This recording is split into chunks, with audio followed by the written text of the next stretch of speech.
தென்பழனி மலை மேலே தண்டபாணி கோலத்திலே கண்குளிர கண்டு விட்டால் போதுமே என்றும் கருத்தில் உந்தன் அருள் வடிவம் தோன்றுமே.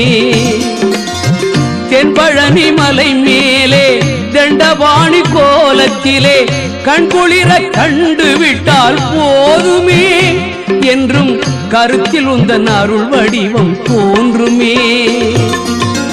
உள்ளத்திலே நீ இருக்க உன்னை நம்பி நான் இருக்க வெள்ளிமலையான் மகனே வேலையா என் வாழ்வு வளம் காண கடைக்கண் பாரையா கடைக்கண் பாரையா.